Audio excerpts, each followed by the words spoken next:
नाज़रीन, प्रोग्राम के आगाज़ में सबसे पहले बात करेंगे वफाकी काबीना इजलास और उनके फैसलों की। वफाकी हुकूमत ने मुल्की ख़जाने पर बोझ कम करने और मुल्की मईशत को बहुत करने का फ़ैसला कर लिया है और वफाकी महकमों की 1.5 लाख असामियाँ और वजारत कैट को ख़त्म कर दिया गया है।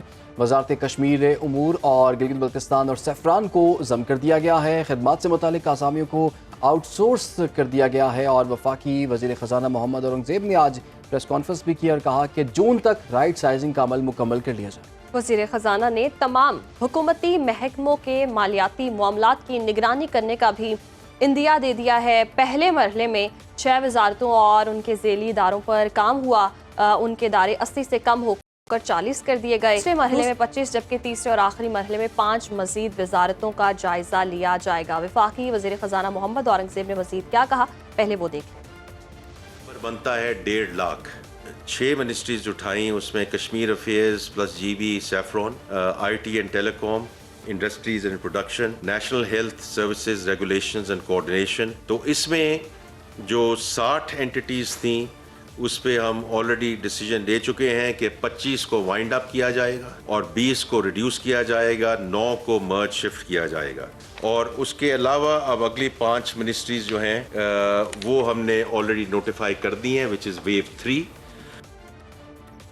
और जनाब साथ ही साथ आपको बताएं, वज़ीर-ए-आज़म शहबाज शरीफ की ज़ेर सदारत वफाकी काबीना का इजलास हुआ। इजलास में वज़ीर-ए-आज़म ने UAE के सदर से मुलाकात बारे काबीना अरकान को एतमाद में लिया। वज़ीर-ए-आज़म शहबाज शरीफ ने UAE के सदर की जानिब से $2 अरब कर्ज की अदायगी रोल ओवर करने बारे भी काबीना को आगाह किया और शेख ज़ैद अल नहयान की तरफ से भरपूर ताउन की यकीन दहानी की भी नवीद सुनाई। वज़ीर-ए-आज़म कहते हैं, जब तक बिजली की कीमत कम नहीं होगी हमारी सनत, ज़राअत और बरामदात तिजारत तरक्की नहीं कर सकती। इसी पर बात करने के लिए हमारे साथ मौजूद हैं हमारे गेस्ट भी डॉक्टर शाहिद हसन साहब, माहिर मईशत हैं। बहुत शुक्रिया आपके वक्त का। डॉक्टर साहब कहिएगा, कहा जा रहा था कि हुकूमत अपनी मराद कम नहीं करती, अपने पर बोझ नहीं डालती, तो अब आसामियाँ जो हैं वो ख़त्म की जा रही हैं, कितना फ़ायदा होगा इससे हमारी मईशत को? बहुत शुक्रिया आपका। देखिए, वफाकी हुकूमत ने जो ये राइट साइजिंग का फैसला किया है, ये अपने अखराजात में कमी के लिए किया है, तो ये तो दुरुस्त बात है, लेकिन बहुत ज़्यादा ताख़ीर से हुआ ना। आप इख्तियार में आए हैं, बड़ा अरसा हो गया और अभी अमल दरामद होते होते जून गुजर जाएगा, खुद उन्होंने कह दिया। मगर इससे अहम बात जो है, बुनियादी बात, वो ये है कि आप राइट साइजिंग जो कर रहे हैं, मईशत की बेहतरी के लिए एक मरबूत हिकमत अमली बनाई जाती है। राइट साइजिंग उसका सिर्फ एक हिस्सा होता है। मैं जो अर्ज़ करना चाह रहा हूँ कि अभी जो आप देख लीजिए, जुलाई से दिसंबर तक जो नुकसानात मईशत ने उठा लिए हैं, उन नुकसानात का हजम उस कई गुना ज़्यादा है, कई गुना ज़्यादा है उससे जो बचत मुमकिन तौर पर इनसे होगी। और जो है ये जून तक ये नुकसानात बहुत बढ़ जाएंगे। यानी हम ये कह सकते हैं कि एक कदम हम आगे गए हैं और 2 कदम पीछे। तो फिर सवाल ये कि उठाया क्यों उन्होंने? ये उठाया इसलिए है कि IMF के वफ्द आया था फरवरी में और उन्होंने बता दिया था कि जी हम मुतमईन नहीं हैं, आपका टैक्सों के मामलात हदफ हासिल नहीं हुए, दूसरे नहीं हुए। अब वो मार्च में आने वाले हैं और मार्च में हमें कुछ ना कुछ उनको मुतमईन करना है। मईशत की बेहतरी शायद मकसद ना हो, किस्त लेना, ये किस्त लेना भी ज़रूरी है, इसलिए कि अगर खुदा न खास्ता किस्त ना मिले तो हमारा गुजारा हो ही नहीं सकता। हमें हर हालत में और हर कीमत पर किस्त लेना है। मगर अगर किस्त लेना भी आपका मकसद है, मगर ये एक हिकमत अमली ज़रूर होनी चाहिए, फौरी तौर पर होना चाहिए, क्योंकि आप आवाम की कीमत पर ये ना करें। मैं ये इसकी वजाहत भी मैं कर दूंगा कि आवाम की कीमत पर किस तरीके से है, और जो ऐसे करें कि मईशत भी बेहतर हो। सिर्फ ये ना हो कि 3 साल तक हम लड़खड़ाती हुई मईशत चले और फिर नया कर्जा ले लें। अब मैं आपकी इसकी वजाहत कर देता हूँ ये कैसे है। देखिए, अभी हमने तरक्याती अखराजात में कटौती की है, कोई तकरीबन जो है 472 अरब रुपया। जब आप तरक्याती अखराजात में कटौती करेंगे तो मईशत की शरह नमू सुस्त होगी और रोज़गार के मौके कम पैदा होंगे। तो आपने देखा कि इसकी वजह से हमने 1 साल में, हुकूमत ने तस्लीम किया है कि पाकिस्तान में गुर्बत बढ़ी है, पाकिस्तान में बेरोज़गारी बढ़ी है। तो तरक्याती अखराजात में कटौती करके, इसलिए कि हम टैक्सों का हदफ हासिल नहीं कर रहे और जो शाना अखराजात हैं उनमें उतनी कमी नहीं कर रहे जितनी करनी चाहिए, तो हम तरक्याती अखराजात में कटौती कर रहे हैं। अभी जो है मजीद कटौती हो सकती है, जो है एयर प्रोग्रेसेस। दूसरे, हमने सूबों से ये कहा है और सूबे तैयार हो गए हैं कि जो आपको पैसे वफाक से मिलते हैं फाइनेंस कमीशन के अवार्ड के तहत, उसको पूरा खर्च न करें बल्कि रोक लें। तो उसका मतलब यह है कि वो तालीम पे कम खर्च कर रहे हैं, तरक्याती अखराजात पे कम कर रहे हैं, आवाम की फलाह बहबूद पे कम कर रहे हैं, और उन्होंने तकरीबन कोई 278 अरब रुपए कम कर दिए हैं जो उनको खर्च करने चाहिए थे आवाम के ऊपर।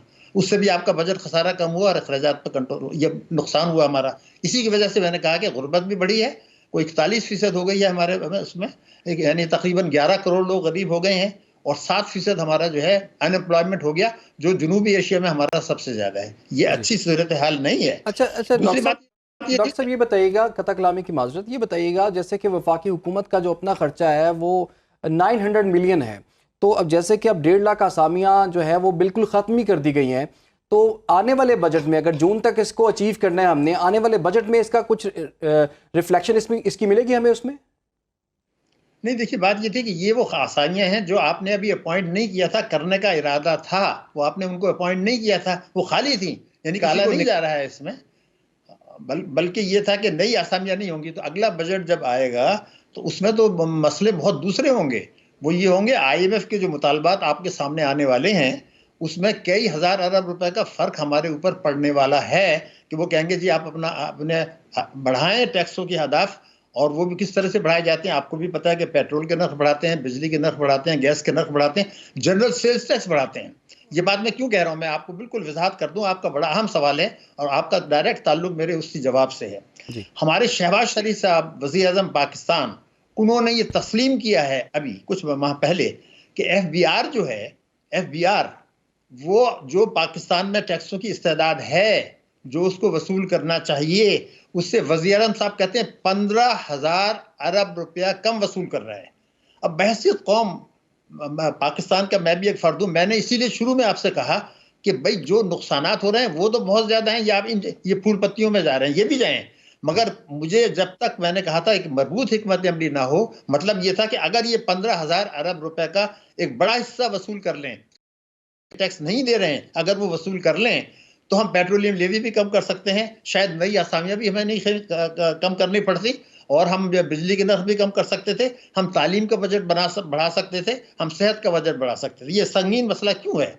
हमारे 26 मिलियन बच्चे स्कूल नहीं जा रहे, जो दुनिया भर में सबसे बड़ी तादाद है। हमारे मजहब ने तो हमें सिखाया है, रब्बि ज़िदनी इल्मा, आइन कहता है 25A कि हर बच्चे को स्कूल भेजें लाजमन 6 साल से 16 साल के।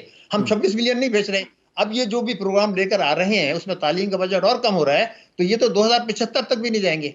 मगर एक और मसला पड़ गया, क्योंकि आपने अगले साल की बजट की बड़ी अहम बात कर ली। अब देखिए, हम एक उड़ान पाकिस्तान प्रोग्राम लेकर आ गए, उसमें हमने ये कहा है कि आप 6% सालाना शरह-ए-नमू हासिल करेंगे, ठीक है, लेकिन IMF के साथ जो आपने अहदाफ आपको दिए हैं वो 4% के हैं, अगले 2 साल में 4 और 4.1%। जब आप दुगनी अगर शरह-ए-नमू लाना चाहेंगे तो उसके लिए वसाइल कहाँ से आएंगे? फिर आपको मॉनेटरी पॉलिसी को चेंज करना पड़ेगा, दूसरी पॉलिसियों को, वो IMF तैयार नहीं होगा। मुझे जो खौफ है वो ये है कि इतनी ज्यादा कॉन्ट्राडिक्शंस हैं आपस में, और इतने ज्यादा मुतजाद चीजें हैं, एक एक्शन एक तरफ लेते हैं, दूसरा नेगेटिव तो उससे 3 गुना ज्यादा होता है, नेट रिजल्ट काफी नहीं कॉन्फ्लिक्ट्स और तज़ादात जो है वो नजर आ रहे हैं हुकूमती पॉलिसी में भी। बाजार तो यूं ही लग रहा है कि खाली असामियाँ जो हैं उनको ख़त्म कर दिया गया है, लेकिन डॉक्टर साहब ने जैसे कि कहा कि अभी इसके इम्तिहान, लेकिन वो 1.5 साल से खाली असामी है जिनको ख़त्म किया गया है। और जैसे कि डॉक्टर साहब ने यही बताया कि कोई ऐसा नहीं है कि जैसे फायर हुआ हो बंदा या निकाल दिया हो। तो अब देखें आगे इसके क्या मसाइल दरपेश होते हैं, कितना फ़ायदा हमें हो सकता है या नहीं होता है। और समटाइम्स ये भी होता है कि जो हुकूमती फ़ैसले होते हैं वो फ़ैसले की हद तक रहते हैं, ऐलानात की हद तक रहते हैं, उस पर इम्प्लीमेंट नहीं होता।